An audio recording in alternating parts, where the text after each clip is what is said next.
Dionisio at the plate. He's 0 for 2 today. Swakowski, the big right-hander, lets it go. It's right down Broadway. Dionisio lets it fly, and it's raining now. It's time for Rain Delay Theater with Jeremy Dionisio and Jack Swakowski. Hello, everybody, and welcome to another episode of Rain Delay Theater, the show where two bums talk about other bums at baseball games. I'm Jeremy Dionisio. And I'm Jack Swakowski. This is episode number 290, and the playoffs are upon us. Playoffs are well underway. We're into the second round of the playoffs now. Both of our teams are still alive, and so we have a lot to talk about. So just kind of catching up on what we've missed over the last week or so. It's been a couple weeks since we recorded an episode because we kind of banked a few. So I've been looking forward to getting back on the mic. Yeah, right, Jeremy. Like you said in the last episode, it felt like we were talking about the Rays for a month. So yeah, right. No more of that. Yeah, right. So yeah, it was, it'll serve us well in the off season when there are no games to talk about. But yeah, there's current events happening. Baseball playoffs are underway as we record this. The Tigers and Mariners are playing Game 2 of the ALDS. We are one game into the NLDS, which, as Cole Wright said on the Marquee Network, that they don't want to go up against the NFL. So that's why I guess only two of the teams are playing today. Two of the games are playing. I guess it wasn't enough to cancel all the games, just the National League games, I guess. So odd off day here for the National League side of things. But yeah, there's a lot to catch up on. Yeah, I feel like there's something to be said for the Brewers. Like maybe that off day killed the momentum that they had from Game 1. So that's something that people are talking about. Also it gives Jackson Chourio another day to get healthy if his hamstring is going to cooperate for Monday night. That's just from the Brewers' perspective. But also I had read that they're going to switch that off day every year between the leagues. So I think next year it's going to be the National League that plays 2 games over the weekend, and then the American League will have the day off on Sunday. I don't know if that's true. I don't remember what happened last year. But I will say I do kind of dig these days off a little bit when you think about it, Jeremy, because Game 5 for the AL, if it was to happen, would be played on Friday, which would mean that Skubal, who's pitching tonight, would be on full rest for Friday. So it's it does allow you to see the best at their best if you get more days off. So I think that at least that that can be said about it, that you're not seeing which team has the better number 4 starter. It's you do get to see the best guys at about as full strength as they can get. So maybe there's something to it. Yeah, I can see that for sure. It kind of neutralizes the urgency in a 5-game series, I guess. The Cubs will have a fully a well-rested bullpen, which is about the only plus you can take from Game 1, I would say. Sure. Just to get a little ahead of ourselves. But real quick, Jack. So, this stuff is out there. But what's the latest on Chourio? Have they said about the MRI or anything? I think they said that it was inconclusive, is what I've heard. So basically, who knows? I'm not sure if that will prevent him from being able to swing the bat. Or if it'll hamper him in the outfield. So nobody said if he's going to play or not, and I don't imagine that they will right up until about game time, just so maybe a little gamesmanship, the Cubs won't know either. The Brewers did, maybe this is some copium, but the Brewers did go on that 14-game winning streak when he was on the injured list. So but then again, the guy had 3 hits and 3 at bats yesterday, so it's not it's good to have him out of the lineup. Yeah, right. I mean, yeah, I was thinking the same thing. It's they played pretty well when he was injured, so there is that. But it was very weird to hear Pat Murphy saying this could be disastrous or whatever, and Chourio saying I feel fine. So I don't know where the truth is, I guess. But yeah, it'll be interesting to see as far as that goes. But yeah, the Cubs made it past the first round against the Padres. I went to 2 of the games. We can maybe get into that a little bit later. But it was pretty cool to be at Game 3 of the wild card series. And then Cubs like you have to use a lot to get through that first round, so they were taxed a little bit. Started Matthew Boyd on short rest against the Brewers, who were well rested, and it did not work out well for the Cubs. No. It's one game, so we'll see how they bounce back. I think it's kind of weird because it almost feels like it's probably the day off day is probably better for the Cubs, but it almost seems like it's like one of those things where it's like they got beat so bad that like you almost want to get there. I'm sure they probably wanted to get back out there and play again today. But, Right. Yep. Yeah, I do think it's probably better for the Cubs ultimately to have the day off. Sure. So yeah, but it's also good for the Brewers as well. Yeah. So yeah, Jeremy, I guess the big question from Game 1 was, they started Boyd, and as Counsell said in his press conference, we as an organization were okay with that. So it's like a great way to take accountability for that decision, Craig. But I think he corrected himself. He's like, I was okay with it. So I think he said both, but like he realized that he needed to take accountability for it. Anyway, I think like that was the real smoking gun in that game is like, should they have started Colin Ray instead of Matthew Boyd, instead of a tired Matthew Boyd, or anyone? They could have started Javier Assad. Like Javier Assad's Right. not on the roster, and it's like Right. okay, I get it for the first round because he pitched. I think he started the last game of the season, but it's like, Yep. yeah, maybe they should have started Assad the first game. It's like, you want to put your best pitcher out there, but like again, it's just it's another factor of the lack of moves at the trade deadline. It's like Matthew Boyd, they're lucky they're getting anything out of him at this point, and then to start him on short rest on top of the fact that he's like at like I assume he's at a career high for innings, at least the most in a really, really long, in like 6 years. And that he got dry humped in game 3. Yeah. On or whatever it was. Yeah, game 3. You probably, I don't know if you saw that or not, Yeah. but he was warming up in the pen. Yeah, I did. So yeah, I mean, yeah, so all of that. Yeah, I don't know. It's it's a little frustrating. I know that the Nico Horner error was bad and obviously uncharacteristic. Yep. But like the way that Boyd was pitching, it's like I'm not even sure. I know that like it ended up being like 6 runs, only 2 of them were earned.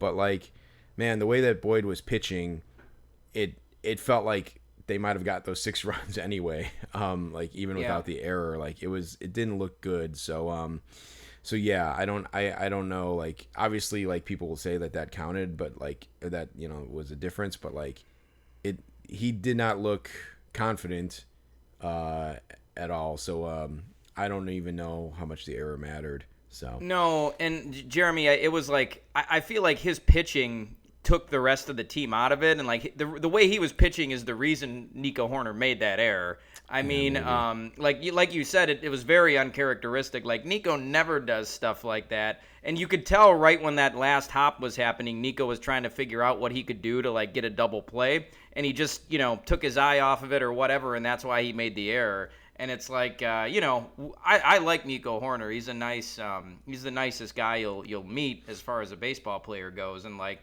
it sucks that had to happen to him too.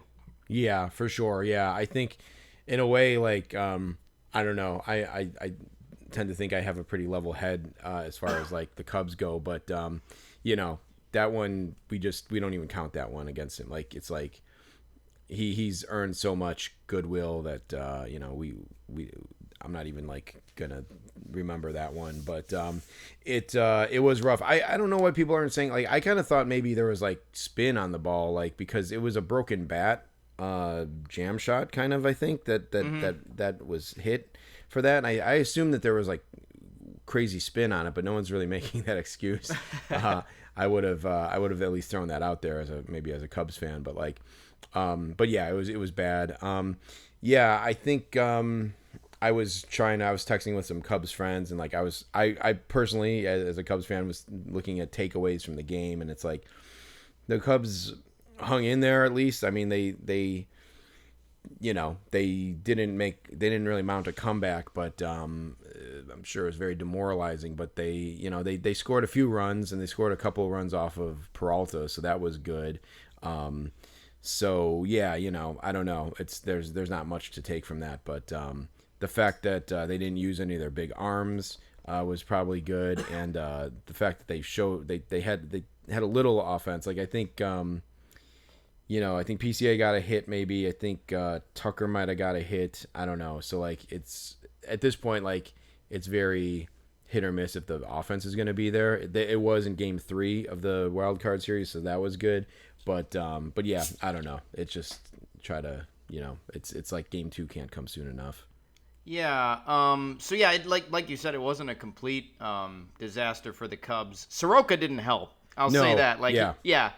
No. I mean, I agree, Jack. I don't know if you have more to say to it, but yeah. I was just going to say there. I was texting with a friend and just saying like if they can get through this game with just using Savali and Brown the rest of the way, at least that'll be something. And that's what ended up happening. But like Soroka, like he maybe pitched 1/3 or 2/3 of an inning when if he would have been good, that guy could have eaten up 3 of those innings.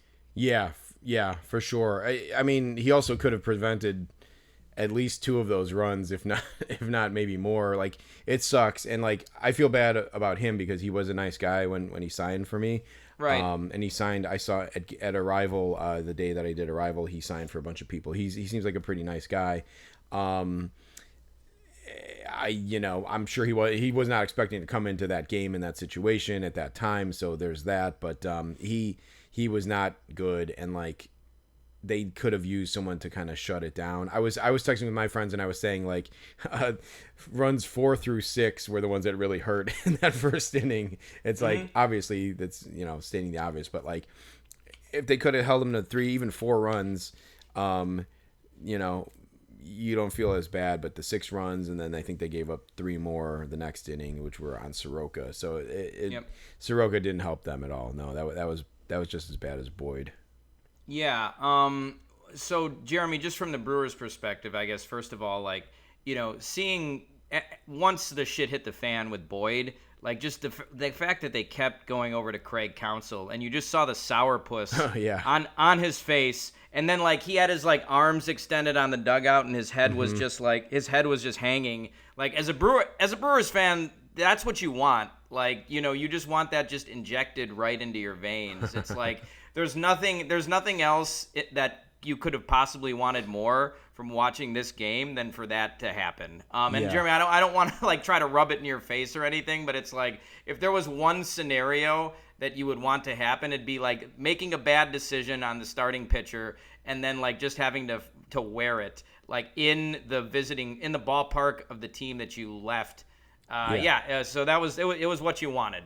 Yeah, tasty probably as a Brewers fan. And then the like the flip side of that is like I don't know if you saw Pat Murphy's post game presser, but he's like surrounded by all these like grandkids of his or whatever, and they're just like he's like at the fucking podium answering questions, and there's just like 3 kids like flanking him, just like kind of like one kid like looks kind of like.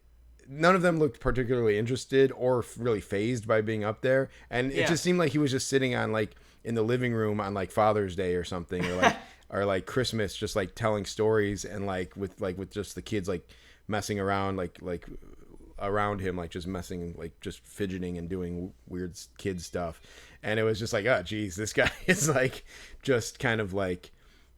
As like chill as possible. Right after the last out, they showed him and like he was talking to someone in the stands, and I think he was basically. It looked like he was saying like, yeah, just meet me afterwards by the parking lot. I'll be out there, in about 30 minutes or something. Just wait for me.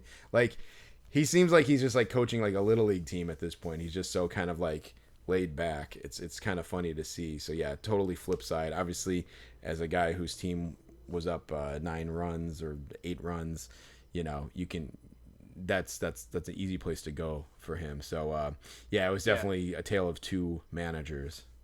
For sure, Jeremy. And I didn't see that one specifically, but I've seen other press conferences where he's had grandkids with him. And actually, like when he came out and signed for me, this year he was like flanked by 2 grandkids. So Oh, yeah, yeah. It always there was a thread on Cubs Reddit where somebody had a picture of him and a picture of Lawrence Tierney as Elaine's yeah. dad from Seinfeld. And I was like, okay, they don't really look that similar, but I guess I can kind of see it. Yeah. But yeah, good stuff. But that being said, like it is just one game. And I'm still, as a Brewers fan, you're still just nervous about it because the Cubs are a good team too, and they only won 7 fewer games than the Brewers. Yeah, and I think they won the season series, and yeah, I mean, like I said it in the preview episode last week that I did solo. It's like I was looking forward to them playing the Brewers just because I think that they have a decent shot at beating them, and like I think it's going to be a good series, and like I think this is the one thing where you throw everything out the window just because they know each other so well, the two teams. Yep. So it's really like a toss up. Like it's kind of like all bets are off. So it's good, and also I think objectively it's good for baseball as well. We were texting about this. There are a couple things we texted about, but like we were texting like this is a big deal. And it should be a bigger deal, but of course, no one gives a shit. Like the greater baseball world doesn't give a shit, as evidenced by them playing at 1:00 yesterday and 8:00 Central Time local tomorrow. Yep. Which is just like it's kind of a slap in the face. It's like, yeah, you guys, your game starts at 8:00 on a Monday night, so it's pretty annoying that like they're not getting the due. But it is what it is. I'm not surprised. But yeah, this should be a bigger deal. It's a huge deal that these two teams, found each other in the playoffs. So, yeah, It is, and a lot of great storylines too. I think just Craig Counsell is a main character in this, but also the last time the Cubs and Brewers met in what could be considered a postseason game was at Game 163. Jose Quintana pitched for the Cubs. And now I think he's most likely to start Game 3 in Wrigley Field against the Cubs, which will be interesting. Yeah, for sure. I hope that guy isn't there. that Quintana super fan isn't there. 'Cause he might give him some like extra mojo, and it's like I want to sap some of Quintana's strength ahead of this game. but yeah, Jack. Actually, I just looked like so Ashby. No, that's yesterday. Okay, never mind. My bad. So Ashby is slated to start tomorrow night He for is. the Brewers. Yeah. Okay. So he's going to be the opener, and I'm assuming that Priester is going to be the bulk. Okay. But who knows? Well, I will say the last time that happened. Well, not the last time, but I was at AmFam Field when they did that, and it was Tyler Alexander, and he gave up like 6 runs, I think, before Priester even got the ball. So, Jeez. yeah, or well, actually, maybe he gave up 2 of those runs or something. But I trust the Brewers know what they're doing. But and Quinn Priester's been good. But I was at a game where Priester was the bulk guy, and the Cubs won 10-0, I think, in that game. Oof. So we'll see what happens. But wishful thinking. But yeah, okay. So that's interesting. Yeah, I figured it was going to be Priester. So we'll see. By the way, if my voice sounds pretty shot. It sounded shot the last couple of days. It's from Game 3. Okay. I was really yelling a lot. It was a pretty emotional experience. But we can get into that in a second, Jack. I wanted to say the last thing that me and you texted about, or not the last thing, but one more thing we texted about before the series started was Jack, you said like I don't think we can watch any of these games together because it's going to be too charged, and I agree. So we didn't really text about it yesterday, but yeah, obviously it went your way more than mine. So I was saying the same thing. I was thinking the same thing. So yeah, we'll just have to get past this one, I guess, and then see where we're at afterwards. But yeah, it's funny, Jack, because we've talked about it. And like I went to these 2 games. You have not been to a playoff game yet. No. There were like standing room only tickets available yesterday at some point, and I was like thinking about like going, and I didn't necessarily. They were at AmFam Field. They were available. Yep. Okay. And so like I I was thinking about it. There were also ones from the Brewers website for a potential game 5 next Saturday, and I'm like, well, man, Jack and I could go to these games, but but it would be pretty intense, especially in person. So, yeah, I don't know, but I don't know if you're gonna be around, Jack, but they're not cheap, but I certainly on the secondary market you can find these tickets and stuff. So. Yeah. Possible. Well, I was thinking about Wednesday night. I don't know what that looks like, but we can. I don't know. Yeah, maybe we can look at that after the game. But it's after the podcast. Yeah. It's a 4:00 start. Oh shit! Really? Wednesday's at 4:00. I didn't see that. Yeah. I think, and I don't even think that's to be determined. I think that it's going to be 4:00. Is that what Thursday is too, or is Thursday 8?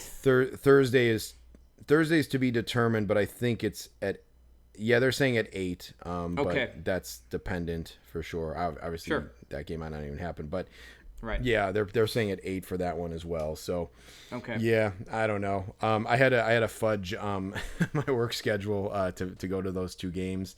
Jeremy, I was gonna say, man, I was like, well, I don't know what this guy did, but yeah, Yeah, I know. So we can just get into that really quick. I did pick up Game 3 tickets on the public on sale when they went on sale, and granted they were all the way in the left field corner, but 400 section. But I got 2 tickets.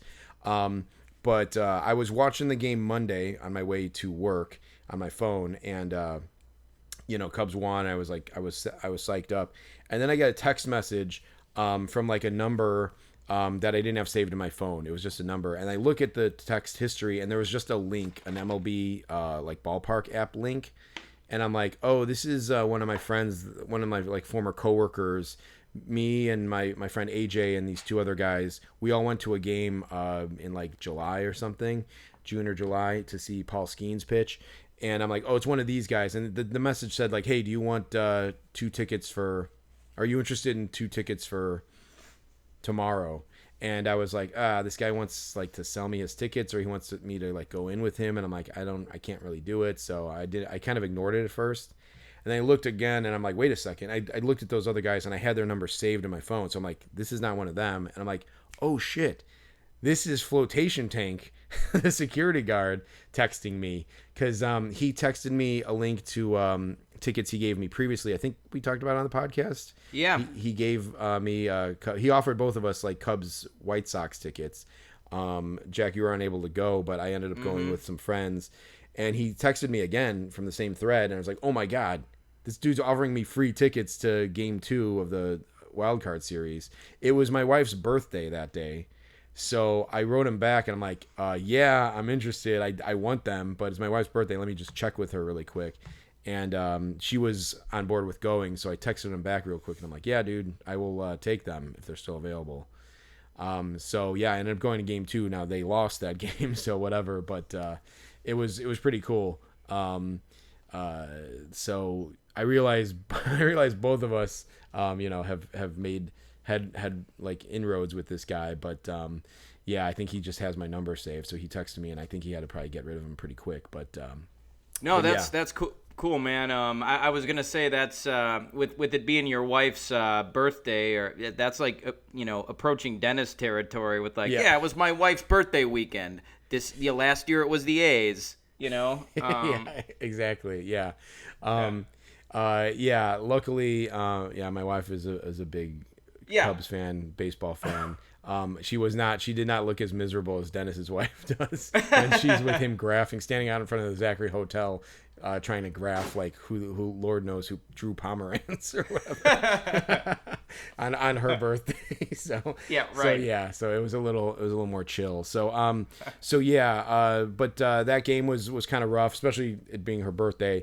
But then we were right back at game 3, and that game was pretty exciting. It was the only the 3rd time. I have these stats written down somewhere, but it was the first time the Cubs won a win or go home game at Wrigley. That was one of them, and then I think it was the 3rd series clincher game at Wrigley Field that the Cubs had won, and I've been to all 3 of them. oddly enough. So wow, it's pretty nice. crazy. Yeah, so it was exciting. It was definitely exciting. I was yelling really loud, and it was a cool experience. So yeah, it was pretty cool to be able to go to those two. Yeah, I was watching the game, but so I don't know if you got a real good view of that pitch that Xander Bogaerts took for a strike. That ended up being a pretty big thing, but it was crazy, Jeremy.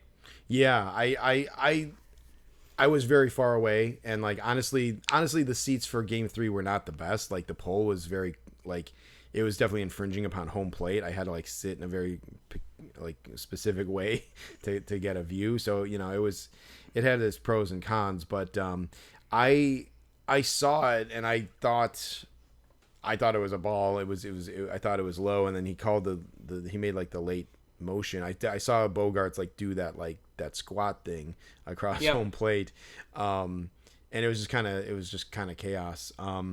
But yeah, I mean, there were so many reviews and close plays in that game. There were. I do feel like sometimes there's make good calls, in games. Yeah. And I didn't watch. I watched the Nico slide to home plate, and that one definitely looked pretty close. It did, and I the one where Nico tagged the guy who was trying to steal, I think it might have been Bogaerts that he tagged. Mm-hmm. It looked like Bogaerts might have been out. It was a nice, the throw was over Nico's head, but he swiped down, and it really, really was close too, and so was the slide at home. So both of those could have gone in the Cubs' direction. Yeah. So I guess if you're the Padres and you don't hit all series, you can't complain about one strike that was missed. And I think they showed that umpire's scorecard, or I saw it online, and his scorecard for that game was actually pretty good. He only missed, he called 48 strikes and 46 of them were actually strikes or something like that. So that was one of only 2 strikes that he called that he actually missed. So that's that's not bad. And you can't complain if you're the Padres if you just don't hit. Yeah, I mean, they left a lot of guys on base. That game 1 was crazy. They got I think they left 2 guys on third base in situations where it looked like they were going to blow it open or whatever. They left guys on base. So it was annoying. I was trying to think of it as a Cubs fan, how I'd feel, and I know that I would be pretty upset, but it's kind of it's not exactly like it, but I think back to the Bartman situation and the Alex Gonzalez thing, where it's the Bartman thing. It's that was not good, but Alex Gonzalez also shouldn't have made that error. They should have pulled prior, all those different things. So I do think you kind of a more again level-headed or whatever fan can look at those other things and be well, this is also contributing to what happened in the series. So right, yeah. So anyway, yeah, but that is cool that you went. If I was ever going to go to a playoff game, I'd want the Brewers to be my first one. There is a chance that I'm going to Toronto later this month for work, and so if they're still in it and there's a game that night, I might try to go to that, but that's that's a long shot that's going to happen. So we'll see. Do you know where they would be at that point? Day, I haven't actually checked if there's a playoff game, but it would be October 20th. So I think that would be the maybe the ALDS. Okay. So that would be interesting. I don't think that would be the World Series, but CS, the way I might look at it would be I'm my hotel and my flight would be paid for, so it's I could just buy the ticket and then consider that part of the price of what it would be for a whole vacation there. Yeah. Kind of I think we were talking before we went online, but it's or went on the air, but you're weighing getting that different Cubs con thing, and it's I'd save some cost here or whatever. So yeah. Yeah. Right. Yeah, and it's not a really bitter pill to swallow to just grab one ticket for the game. Right. So it's not bad. And then when you consider that when you're there and you're oh, I'm in a playoff game, it's okay, well, it's cool. It's a cool experience. So yeah. Just real quick, Jack, to chime into live baseball, which I'm watching. Jorge Polanco, the Mariners were winning 1-0 on Skubal and the Tigers. Polanco hit a homer to put it 1-0. He just hit a second one off of Skubal to make it 2-0. Man. Jorge Polanco, that guy's got Scooble's number. Yeah. Former twin Jorge Polanco. Yep, that's right. Maybe he was a good friend of David Fry, and he's trying to avenge the newly rearranged face of David Fry, I guess. Right. But no, I was gonna say were they ever teammates, but no. But yeah. So anyway, good game in Seattle going on. So yeah, I had one other thing, maybe two other things really quick. From yesterday's game, Brewers Cubs. Number one, did you hear the Brewers crowd yelling overrated, chanting overrated at PCA? No, I didn't hear that. I watched a lot of that game without sound. Okay. Yeah, at some point when he was up, and they were winning 9-2 or whatever, or 9-1, they were chanting overrated, which I thought was kind of funny. I thought maybe if you had heard that, you'd have a funny take on that. Well, I didn't, but that's kind of dumb, Jeremy. I mean, I think everybody has kind of chilled out on PCA, even Cubs fans. Like, when he cratered after the All-Star break, like, I don't hear Cubs fans chanting MVP anymore. They were during the first half of the season when it looked like he was going to be an MVP candidate. Right. Yeah. I don't think anybody's overrating him anymore. I think everybody's pretty disappointed with the second half that he had. Yeah, that's fair. And also, like, he's still playing on like the league minimum contract. So right. If they had, they should be chanting overrated at I mean, they might want to chant overrated at Christian Yelich based on his output versus his contract number. Sure. But Juan Soto, yell at Juan Soto overrated because the Mets were one and done in the playoffs. It's like, it's kind of funny that they were chanting it at PCA, but I get it. He's definitely the guy that you would probably want to chant at, and also he's like the biggest personality on the Cubs. But it was kind of funny that was happening, and they were winning too. It's like, I think it would be funnier if it was happening when they were like losing or something. But sure, yeah. So there was that, and then also the announcer. So you might not, maybe you didn't hear too much of the play-by-play then. Listen, when you watch a national game during the playoffs, you almost guaranteed will get pissed off at the announcers just because you've been watching the team all year long for months and months, hundreds of games, and the team. When you know the team better than the person on TV calling the game, it's so insulting to hear these national guys. The game's on TBS or whatever, and they had made an announcement a couple of weeks ago or something that this guy Alex Faust was going to be taking over as the voice of TBS baseball from Bob Costas. Mm-hmm. And did you hear any of them yesterday, or did you like? Yeah, so I heard the first few innings of him and Darling, and then I had to watch without sound. He's terrible. That guy's terrible. Like, he's horrible. Like, there's that Kevin Brown guy blows him out of the water. I know it's a different network, but like, he was horrible. He was like saying, he said one thing. He said was like, Craig Counsell was really counting on Boyd to eat some innings and go deep in this game.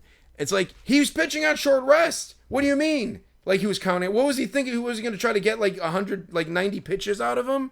Like, fucking, like, look at the fucking like notes, the game notes. Like, what are you talking about? Like, obviously he wanted him to go more than like, 2/3 of an inning, but like, they were not expecting him. He probably would have went 3, maybe 4 innings, like, in best case scenario. So like, that's not counting on your starting pitcher eating innings. So he was just bad. There was a couple points where like Darling would say, like, he would say something and Darling would kind of like say, "Oh yeah, you mean this," but he wouldn't say like, "You mean," but he would like correct him without correcting him. Sure. And that guy sucks, man. I don't know where he came from. I don't know what his deal is, but he sucks. That's my only note on that guy. Yeah, I feel like Darling, who is good enough that he can carry somebody like that, and he's also like gracious enough that he can do that. So maybe he'll be able to save it. Like, I think the Mets booth is generally considered the best in baseball. So maybe Darling can at least help him out a little bit. I imagine. Well, Darling will be there on Wednesday probably, huh? Yes, he will. I was thinking about that. I'm like, okay, is it? if the game's a blowout, I would maybe try to like graph for Ron Darling, but I don't. There's no guarantee that he's going to come out of that. The side where the national announcers usually come out. No. So it would suck to go down there and completely whiff. But I was thinking about that, and I'm like, it would be cool to walk away with a Ron Darling autograph. Yeah. I guess side note from Game 3 of the playoffs, I ended up getting Mike Borzello's autograph for the Padres, which was a cool 2016 Cub coaching staff guy to knock off the list. Did you have a custom for him? No. You know what sucks is I actually ordered a minor league card of his because I was gonna try to get him through the mail. And I guess I don't think I would have brought it even if I remember this, but I forgot when I saw him in spring training. I saw him, and I'm pretty sure I talked about this on the podcast. I talked to him for a minute or so, and it was cool, and it was like kind of and that was my way of thinking like, oh, it was cooler to have a mini conversation with him than like get his autograph. Even though afterwards I'm like, why didn't I get his autograph? So I ordered a minor league card of his, and so I have it in my office here somewhere. So I could have had him sign that. I ended up having him sign like this Cubs team card of Rizzo holding the trophy, and he put a good signature on it, so it was cool. But nice. But yeah, and he was standing right by AJ Preller when I asked him, and he signed, like, he was very cool about it. And there's a bunch of yokels standing around just taking up space. I had a similar, like a Kevin Kelly situation where I was behind this kid. And I asked Borzello to sign, and he's like, sure. And he came over, and I'm like, excuse me. And I had to, like, get in there. Well, that's cool. Yeah. It's cool that you got him, though. I didn't know. How long? Did he play very long in the minor leagues? I don't think so. Okay. He has, I think, 2 minor league cards that I could find. It's funny because they're both in the Cardinals organization, so he's wearing a Cardinals minor league uniform. Yeah. So as part of me almost like didn't want that card signed just because it's Cardinals representational, but still it was cool to get him. Nice, man. Yeah, that is good, and it's good to hear that he was cool.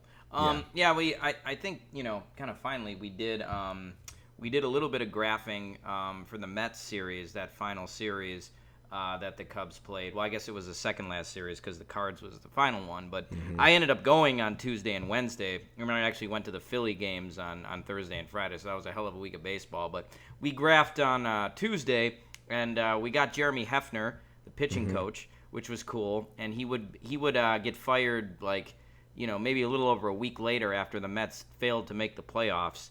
We were speculating like the guy probably knows he's going to get canned. And sure enough, he did, which is too bad because he was really nice. And so there was an interesting interaction that happened when I got him. You got him too, right? Yeah. Yeah. You had gotten him previously before. I had never gotten him. But so I called him over, and there was like I think it was like a little kid next to me, or maybe like a early teenager or something. I forget now, but I hate when this happens, and this happens quite often.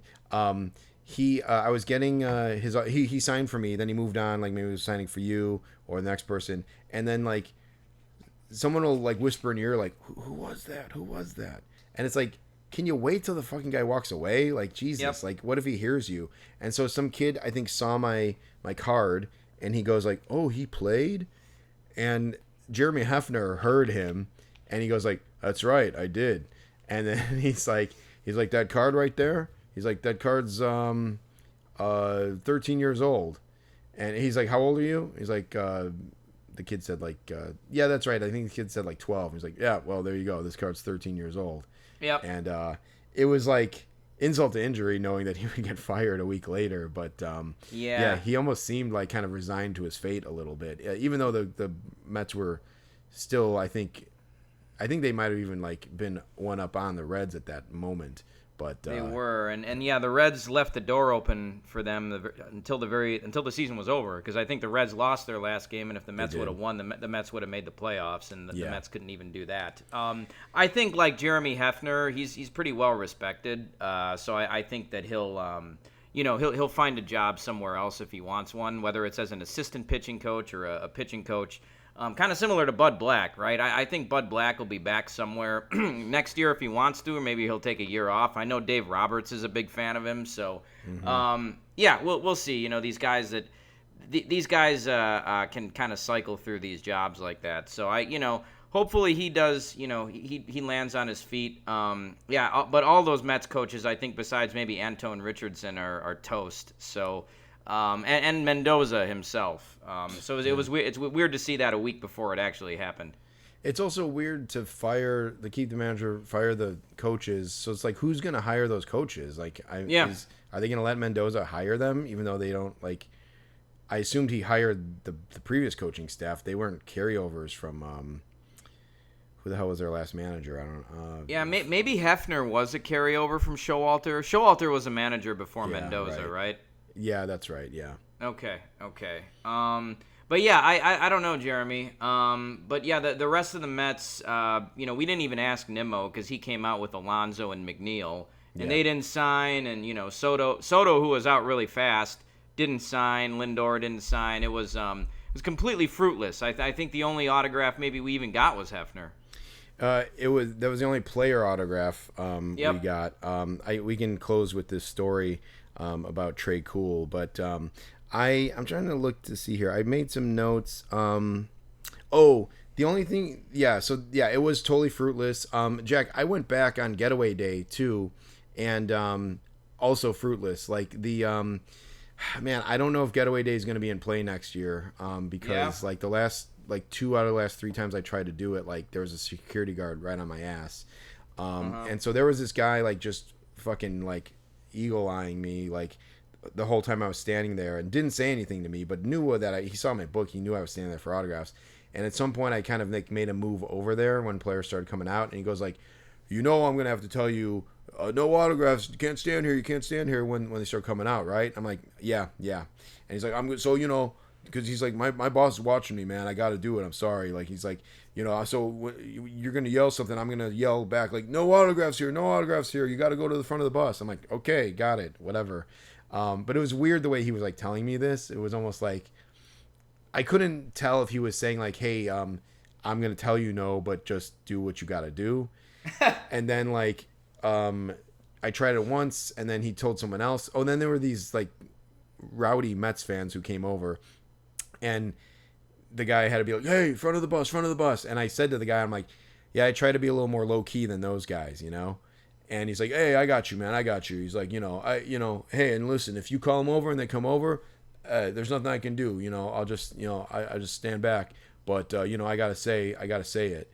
So I was like, dude, I don't know what the fuck. Like, it was just a bullshit, like kind of like charade we were playing, and it was like it was just annoying me. So there were guys, so then I was being selective about who I yelled for, and there were guys who maybe I could have yelled for and gotten, like Manaya I definitely probably could have gotten again, but I was like, I don't need him, so I didn't call for him in case I only got one shot. So it was annoying, and it was just a annoying back and forth.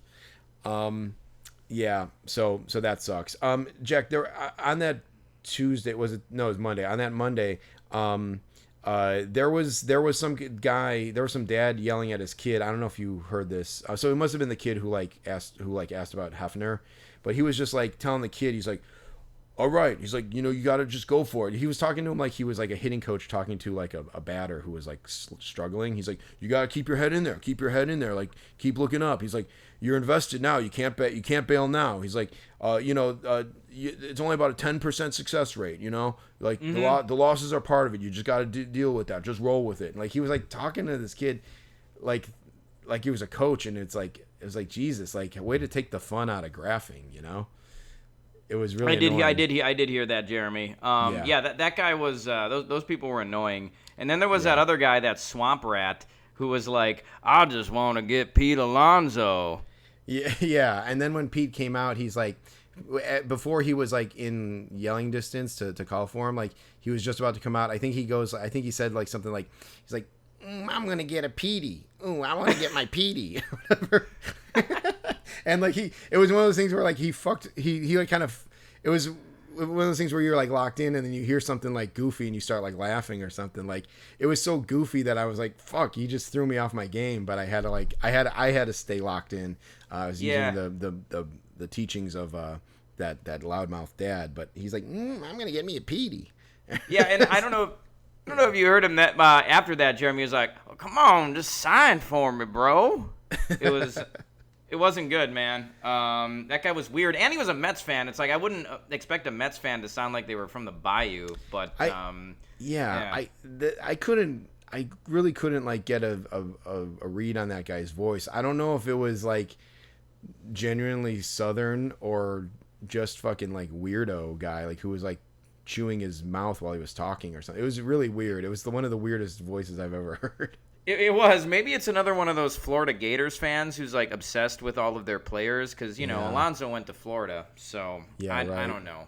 But yeah, that was crazy. But Jeremy, you got another autograph on that Tuesday, right? Yeah. So yeah, was it Monday or Tuesday? I can't remember. It was. The series was Tuesday, Wednesday, Thursday because I was in Philly Thursday, so I couldn't do the getaway. So that's how I remember. Interesting. Okay. Yeah. Well, that's weird because that means that Green Day stayed in town 2 extra days to do that game. But yeah. So So it was Tuesday night. So I went to go meet you by the Mets bus for graphing, and I walked by. So John Mulaney was doing the game. He was like at the game, and he announced that he's going to do like a stand-up show at Wrigley Field next year, which is going to be the first stand-up show there ever, which is kind of weird, but he's a hometown guy. So I just went by the Cubs like just to see maybe I'll catch him on the way out. So I rolled by. And I saw a graphing, known grapher, Oral, as we call them. Sure. Yep. In the business, Oral was there, and Oral is the person who like that person is the originator of the I don't give out that kind of information. When talking about the hotel. So that person was there. And I saw them, and like I get the impression they're not there for most Cubs games. So like I get the impression that they're, and they talked about like celebrities and flights, which is creepy, but part of a darker side of graphing. Yeah. They were there, and so I'm like, oh, okay, they're there, and so I went up to him, and I'm like, are you here for Mulaney? And they Oral goes, I don't give a fuck about Mulaney. And so I'm like, oh, okay, all right. And then they're like, yeah, he could come out anywhere. Like he lives here, so he could come out anywhere. The side, the front, and he has a house here, so he can come out anywhere. I'm like, okay, noted. And then that was it. End of conversation. Yep. So then I just continue buzzing around, just kind of like hanging around. And then I see another person go up to Oral, and they have Green Day records under their arm. Uh-huh. And I'm like, interesting. And then this was coming off of the weekend of Riot Fest. And so, and Green Day headlined Riot Fest here in Douglas Park in Chicago. And so I did a quick Twitter search, and I saw that Billy Joe was at the game. So I'm like, oh shit, okay, these people are trying to graph Billy Joe. And also, I pulled on my GTV reality knowledge, which is he had kind of recently posted a picture of a video of him getting Billy Joe from Green Day. So I'm like, oh my god, I might have a GTV reality moment here. Yeah. So I decided to definitely like hang around, and this was like bottom of the 7th, top of the 8th. So I'm like, I got some time to play with, but I also want to get over to the Mets side. There could be some people like there even before the game ends. So whatever. So I'm just feeling it out moment to moment. And then at some point, a Cubs usher comes out, and they go up to a security guard, and they say something to him, and then the usher kind of goes back inside. It was someone maybe higher than an usher, whatever. They go back inside. Then like a moment after that, a black SUV pulls up right to the side there on Waveland. And then the graphers kind of like fall in line, and they kind of get up and they get into a line on the sidewalk. And then about 4 security guards, like the yellow t-shirted security guards, get in a line facing the graphers. So it's like a human wall, basically. Graphers on one side, security guards on the other. And then a moment after that, this big group of people comes out, and they're all like rocker people. It's like dudes with like dyed hair or like leather jackets, and like girls like who were like hanging out with them and stuff. And I'm like, I don't see Billy Joe in there. Like, what's going on? And then like the graphers aren't saying anything either. So I'm like, okay, there's nothing going on here. And then I hear someone go like, hey, Tre, can you sign? And then from out of the fray comes Tre Cool, the drummer for Green Day. He turns around and he comes straight to the graphers, which is pretty cool. Yeah. And a bunch of people had like records. They had the Funko windows, like the plastic windows. They had all this kind of stuff for him to sign. And I was like, what do I had already thought about this, but I'm like, what do I have? I'm like, well, I could get him on a Cubs card. I guess, like, you know, I got Jeremy Allen White earlier on a SIG card, and I'm like, well, maybe it would have been cool to get him on a Cubs card. So, like, I had an extra Cubs card, so I'm like, I have this page that I just did up, and it has, like, all these, like, SIG cards and Cubs cards, just, like, miscellaneous cards. And so I kind of get in the fray as well, and I have to, like, reach out and extend my book, and I actually hit one of the security guards' hat with in the brim with my book, and I said, oh, sorry. But I stick this book out, and Tre Cool like is signing, and he looks at my book and he goes like, "Whoa!" like that. Yeah, it's really funny. Just because he sees all these baseball cards in front of him, he goes like, "Whoa!" He's like, "Baseball cards?" And I'm like, "Yeah. Could you sign one?"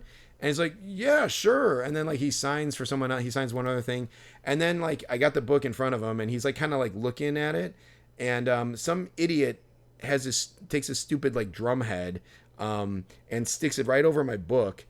And it's kind of blocking Tre Cool's, like, he's running with like a paint marker, and Tre Cool goes like, "Hey, get that drum head out of here." And then the guy kind of doesn't really move, and he's like, "Get that shit out of here." And like the guy takes the drum head out, and he signs my card, and then I go like, "Thanks, Tre." And he's like, "Yeah." And then like I'm not even sure if he signed any other ones, and then he just got out of there. But it was really funny, like the whole like get that shit out of here. Dude, that's awesome, man. If only Wyatt Langford had done that to that asshole at the Sox game. Yeah, exactly. So yeah, it was pretty cool. I mean, like I have Green Day CDs here that I probably could have bought and had him brought and had him sign, but you know, I think he thought it was cool, one, because he probably didn't get asked to sign a lot of baseball cards. Two, he knew that I wasn't. I don't think you could assume that I'm not getting his autograph to resell it which is you can't say for those other guys. So it was pretty cool, and like I'm sure he has not signed a lot of those. So yeah, I thought that was pretty cool. And then like I kind of like backed off, and I was kind of like I probably had like a Dennis-esque grin on my face about getting him, and just kind of just having no business getting him, just swooping in and just like kind of picking up the crumbs, riding the coattails of these other graphers who put in the work.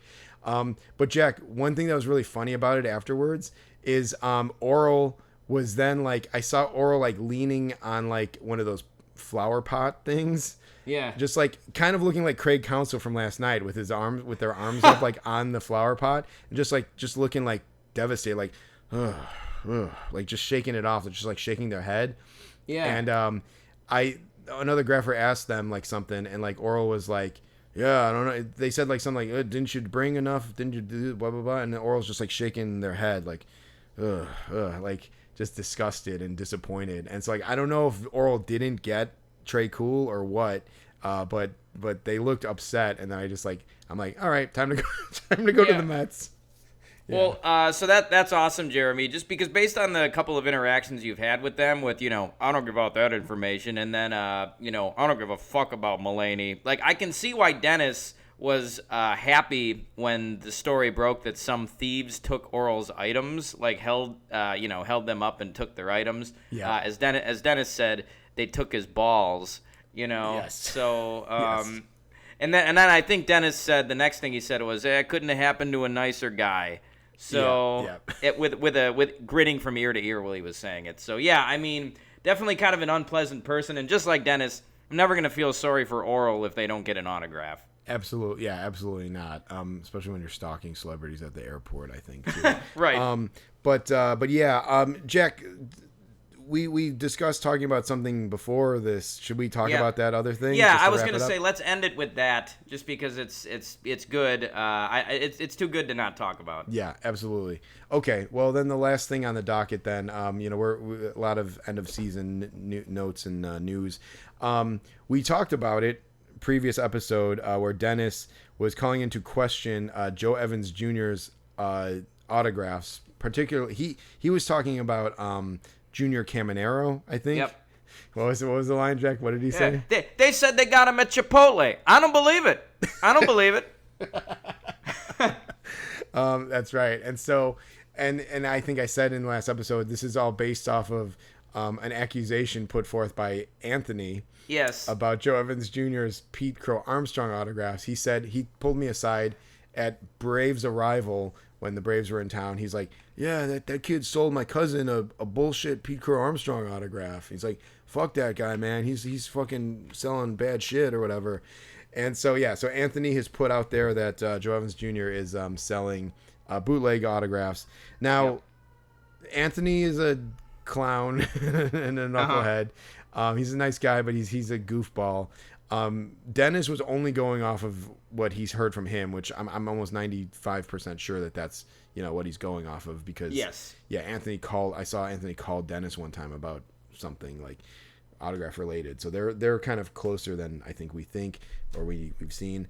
Joe Evans Jr. is out there. He is fucking he's like relentless. Like he's just all over the place, and he's at the hotel now and just doing consignments and stuff. So like, I kind of feel like I've seen him have a lot of success, and he benefits off of the kid thing. So I don't necessarily think that he's faking autographs. Anyway, Joe Evans Jr., I follow him on Instagram now. He posts his card stuff. He posted a picture. He went to this card show that was in town this weekend, and he got 4 Pete Crow Armstrong in-person autographs authenticated by Beckett at their Beckett, booth that they have, to authenticate autographs. And he posted and he said, he wrote with the caption, "To the guy that said they are fake and wanted to go around and tell people, what do you have to say now?" And he posted a picture of the 4 cards with 4 Beckett authenticated stickers on the back. So yeah, there's a little bit of some beef brewing between or not even brewing, just between some grapher regulars that we're kind of in the middle of.